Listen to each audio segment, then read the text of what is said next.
Mbi 400 qytetarë të Maqedonisë kërkojnë ndihmë nga përfaqësuesit diplomatiko-konsullore me kërkesë për informacione për evakuimin e tyre, ndërsa rreth 30 prej tyre janë të gatshëm që mënjëherë të largohen pas veprimeve ushtarake në lindjen e mesme. Nga Ministria e Punëve të Jashtme thonë se me të gjithë personat e paraqitur mbahet komunikimi i vazhdueshëm dhe varësisht nga gjendja shqyrtohet mundësia për evakuim.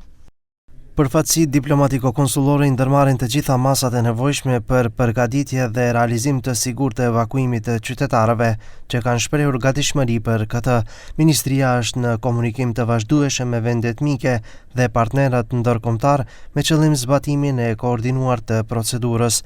Në lidhje me Emiratet e Bashkuara Arabe dhe shtetin e Katarit, për momentin nuk ekzistojnë kushte të sigurta për evakuim. Për shtetasit e Maqedonisë që ndodhen në Izrael tashmë në mënyrë aktive po shqyrtohen dhe koordinohen alternativa të mundshme për nxjerrjen e tyre të sigurt. Pavarësisht seriozitetit të veprimeve ushtarake, në vend nuk priten cenime të sigurisë, vlerësojnë ekspertët. Profesori Nikola Dujovki nga Fakulteti i Sigurisë thekson se përveç çmimit të naftës dhe problemeve të mundshme me migrantët, Maqedonia nuk përballet me ndonjë kërcënim. Па што е, безбедносната состојба кај нас е стабилна, ние не сме дел од овие проблеми. Тоа што ќе се случи, веројатно ќе се следи цената на нафтата, веројатно тоа ќе биде најмногу што ќе не погоди. Друго во оваа фаза не. Освен ако не тргне некој голем мигрантски бран понатаму, ама сега ништо посебно.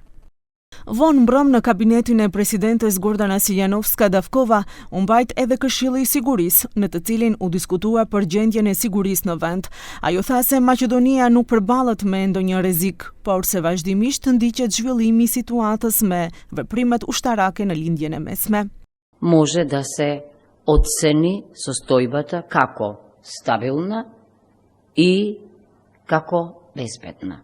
Значи, ние не сме во моментов изложени на нестабилност, ниту има опасности по безбедноста внатре и во регионот. Што друго е најважно?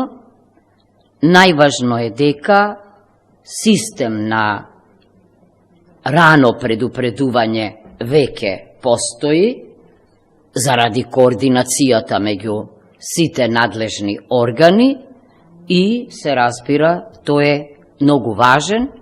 Pasi diele SDM dha mbështetje të plot për SBA-t dhe Izraelin, me qëndrimin e tyre dolen edhe nga BDI dhe Vlen. Nga atje thonë se SBA-ja e dëshmon rolin e saj si garantues i stabilitetit dhe sigurisë globale.